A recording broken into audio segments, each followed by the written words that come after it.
नमस्कार, मैं निकिता और आप देख रहे हैं सी न्यूज़ भारत। वक्त हो चुका है न्यूज़ बुलेटिन का। खबरों के इस बुलेटिन में आपको बताएंगे कि चंबल नदी के उफान पर आने से कैसे बढ़ रहा है 2 दर्जन गांवों में बाढ़ का खतरा।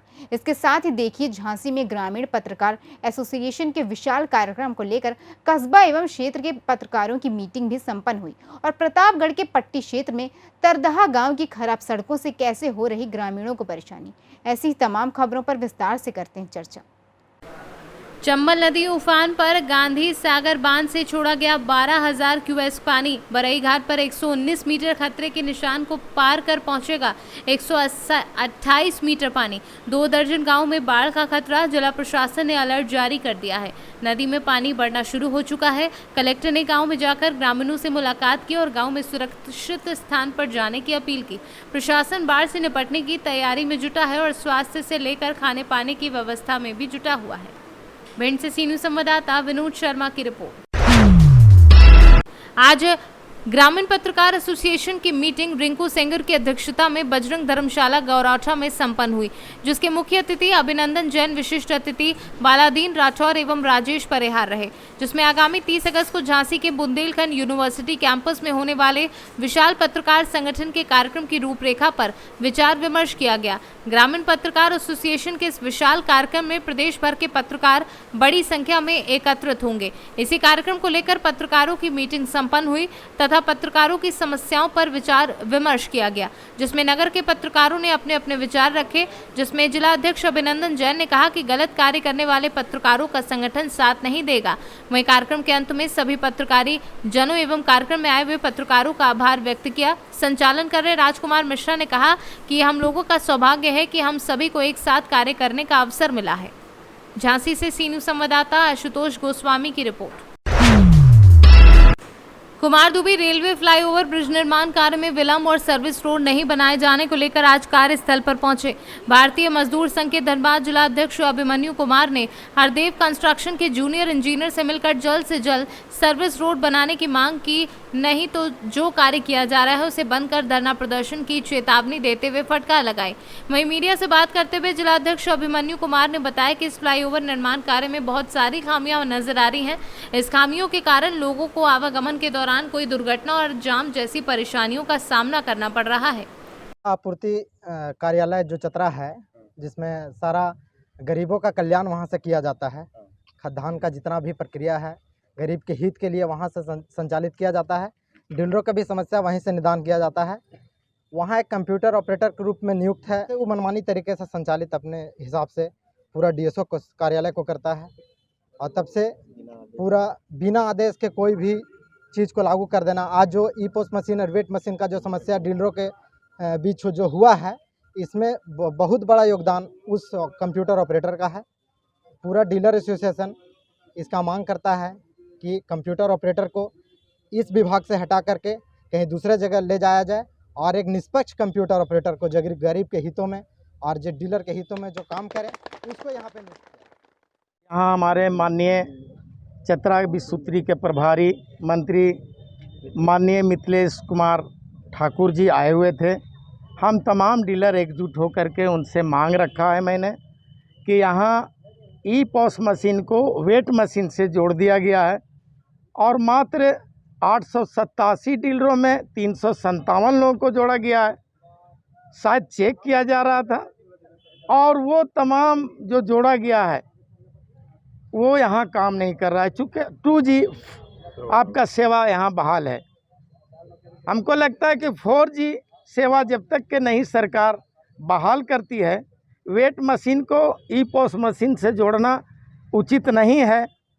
इस कारण चतरा जिला में वितरण ठप है। हम तमाम लोगों ने अपने उपायुक्त महोदय और डीएसओ महोदय से हम लोगों ने बात किया, मांग पत्र सौंपा, तो उन्होंने तुरंत ही तमाम क्षेत्रों का भ्रमण किए और हमारा वेट मशीन और ई पोस्ट मशीन को जोड़ करके देखे तो काम नहीं कर रहा था। ऐसे हालत में चतरा डीएसओ का पत्रांक 832 दिनांक 20/8/2022 के द्वारा अपर सचिव झारखंड सरकार को लेटर भेजकर उन्होंने मांग किया कि जब तक के 4G सेवा और आपका टावर सर्वर का प्रॉब्लम है, तब तक के यही पॉस मशीन को वेट मशीन से ना जोड़ा जाए, पूर्वतः जिस तरह पूर्व में वितरण हो रहा था उसी तरह का वितरण करने का अनुमति दी जाए। लेकिन अभी तक झारखंड सरकार के सचिव को कान में कहा जाए कि जूं भी नहीं रेंगा है और हम तमाम डीलर परेशान हैं। अगर चतरा में कोई जनता भूख से मरती है तो उसकी जिम्मेवारी हमारी नहीं है। हम तमाम लोग मांग करते हैं कि यहाँ किसी तरह का भूख से नहीं मरे। सरकार का भी किरकिरी होगा, प्रशासन का भी होगा, हम डीलरों का भी होगा। इसलिए यहाँ हम लोग जो मांग कर रहे हैं कि तुरंत पूर्व के तरह वितरण सेवा दी जाए। हम लोग कल से वितरण करेंगे। अगर ऐसा नहीं होता तो निश्चित रूप से पूरा 887 डीलर हड़ताल में जाएंगे। हम लोग वितरण बंद करेंगे जब तक 4G या पूर्वतः वितरण का हम लोग को ऑप्शन नहीं दिया जाता है। झारखंड से सी न्यूज संवाददाता आजाद अंसारी की रिपोर्ट। पलामू जिले के तरसी में सुखाड़ को लेकर मंगलवार को प्रखंड विकास पदाधिकारी सच्चिदानंद महतो ने प्रखंड सभागार में जनप्रतिनिधियों, किसान मित्रों एवं प्रज्ञा केंद्र संचालकों के साथ बैठक की और कई दिशा निर्देश दिए। सबसे पहले पीएम किसान योजना की समीक्षा करते हुए 100% EKYC करने का निर्देश दिया। ये भी कहा कि जिन किसानों के खाता प्लॉट छूट गए हैं उन्हें आगामी 31 अगस्त तक अंचल कार्यालय में जमा करना है और अप टू डेट कर लेना है। बैठक के माध्यम से क्या कुछ निर्देश दिया जा रहा है सर? प्रखंड के बाकी तमाम जनप्रतिनिधि हैं, कृषि मित्र हैं, क्या जानकारी दी जा रही है? अभी आज जो बैठक आहूत की गई है उसमें हमने सभी किसान मित्रों को, हमारे जितने भी जनप्रतिनिधि, मुखिया हैं और प्रज्ञा केंद्र, उन सभी को बुलाया गया था। आज उनको पीएम किसान के जितने भी लाभुक हैं उसको EKYC करने के लिए निर्देशित किया गया है। साथ ही साथ उनको ये भी निर्देश दिया गया है कि जो भी लाभुक हमारे छूटे हुए हैं उनका खाता प्लॉट लेकर हमारे अंचल कार्यालय में उसे जमा करें, अप टू डेट कराएं।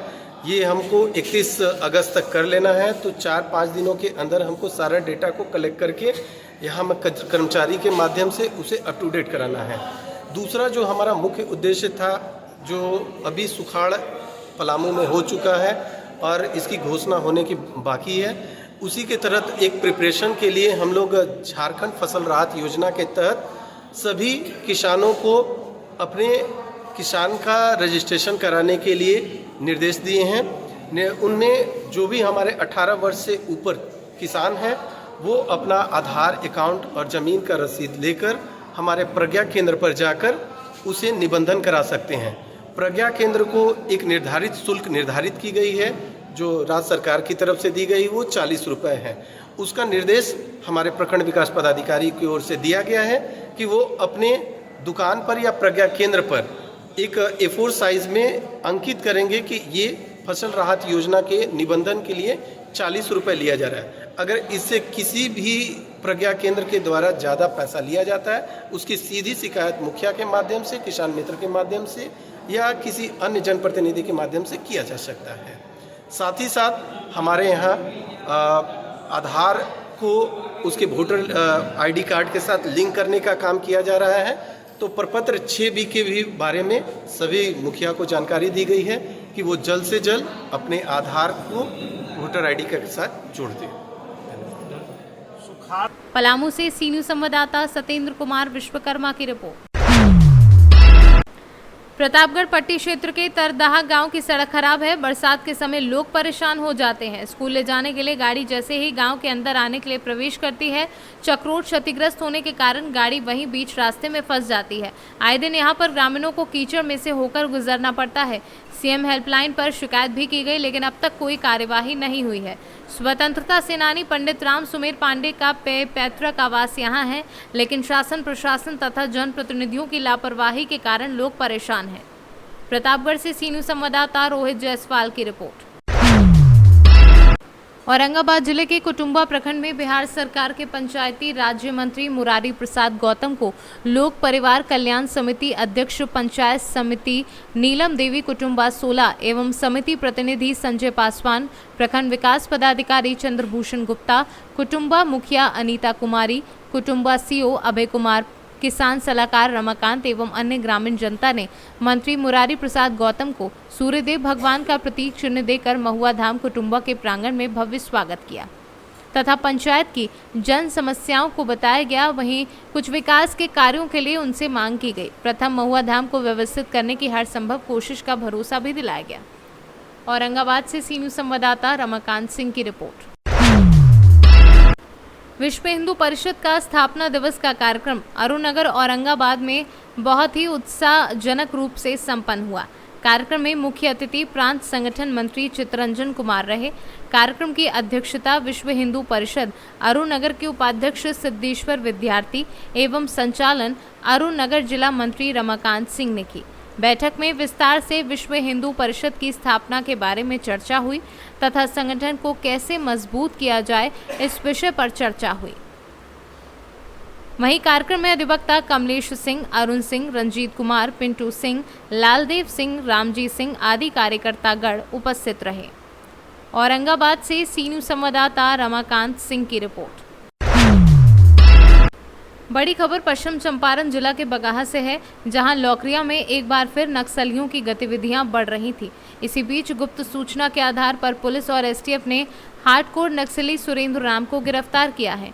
दरअसल गुप्त सूचना के आधार पर नक्सल प्रभावित लौकरिया थाना क्षेत्र से इस नक्सली की गिरफ्तारी हुई है, जिसके बाद पुलिस ने राहत की सांस ली है।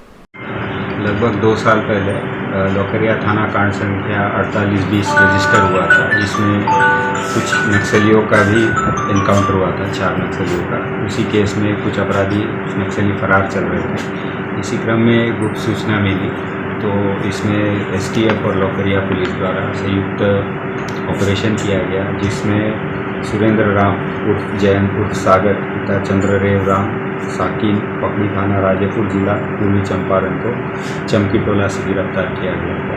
इन्होंने अपना अपराध जो 4820 लौकरिया थाना कांड संख्या है उसमें सेमरा चिउठा थाना कांड संख्या 11720 और वाल्मीकि नगर थाना कांड संख्या 6418 एवं इनके ऊपर बाकी ज़िलों में भी लगभग 30 से ऊपर कांड दर्ज है। ये नक्सली की गिरफ्तारी की गई। बिहार से सी न्यूज़ संवाददाता समीउल्लाह काशमी की रिपोर्ट।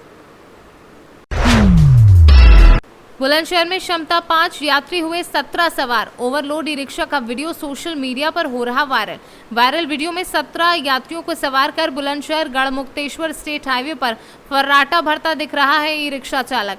ड्राइविंग सीट के डंडे पर बैठकर ओवरलोड ई रिक्शा को ड्राइव करता नजर आ रहा है ड्राइवर। बुलंदशहर से सी न्यूज़ संवाददाता नितिन सिंह राजपूत की रिपोर्ट। जिलाधिकारी चांदनी सिंह ने आज से अनोखी पहल शुरू की है। गौवंशों के संरक्षण और उनके हरे चारे के लिए जनपद की प्रत्येक गौशाला में नेपियर घास लगाने की पहल की गई है, जिससे गौशाला में किसी भी गौवंश को हरे चारे की कमी ना रहे। वहीं उन्होंने गौशाला में पौधारोपण भी किया। शासन द्वारा प्रत्येक जनपद में गौशालाओं का निर्माण कराया गया था, जिससे गौवंशों का संरक्षण किया जा सके, मगर कई इलाकों में गौवंश के लिए चारे की कमी हो जाती थी। जिलाधिकारी चांदनी सिंह ने गौवंशों के संरक्षण और उनके लिए चारे की व्यवस्था के लिए नेपियर घास लगाने की शुरुआत की है। ये शुरुआत उन्होंने कदौरा विकासखंड के ग्राम चमारी से की है, जहां उन्होंने 1 हेक्टेयर भूमि से नेपियर घास लगाने की शुरुआत की है। इसकी शुरुआत होने के साथ ही जनपद की प्रत्येक गौशाला में ये घास लगाई जाएगी, जिससे किसी भी गौशाला में हरे चारे की कमी ना रह सके। अब बोलो। देखिए, यहाँ पे सभी गौशालाओं में पूरे साल हरा चारा उपलब्ध कराने के लिए हमने ये अब पहल शुरू करी है कि हम हर गौशाला के लिए एक ज़मीन चिन्हित करके वहाँ पे नेपियर घास उगाने का प्रयास शुरू कर रहे हैं। तो आज चमारी गौशाला से हमने ये शुरू किया है अभियान, और इसमें आज यहाँ पे नेपियर उगाई गई है। और इसका उद्देश्य यही है कि क्योंकि गौशालाओं में देखरेख के लिए सबसे बड़ी समस्या आती है चारे की उपलब्धता, और हरे चारे की खास तौर से। और हरा चारा काफ़ी फ़ायदेमंद भी होता है पशुओं के लिए और उनके स्वास्थ्य के लिए बहुत ही आवश्यक भी है उपलब्ध रहना। तो नेपियर घास ऐसी है जो पूरे साल उपलब्ध रहती है और इसको मेंटेन करने में भी काफ़ी आसानी रहती है। तो यहाँ पे सही तकनीक से इसको आज लगाया जा रहा है और 3 महीने में ये तैयार हो जाएगी। अब पूरे जनपद जालौन में सभी गौशालाओं में ये धीरे धीरे करके बुआई का काम शुरू कर दिया जाएगा और प्रयास ये रहेगा कि 3 महीने बाद सभी जगह यही स्थिति रहेगी कि हरे चारे की फिर कहीं से भी कोई शिकायत कमी की नहीं आएगी। जालौन से सी न्यूज़ संवाददाता जितेंद्र कुशवाहा के साथ जान मोहम्मद की रिपोर्ट। फिलहाल के लिए इस न्यूज़ बुलेटिन में बस इतना ही। देश और दुनिया की तमाम खबरों के लिए देखते रहिए सी न्यूज़ भारत।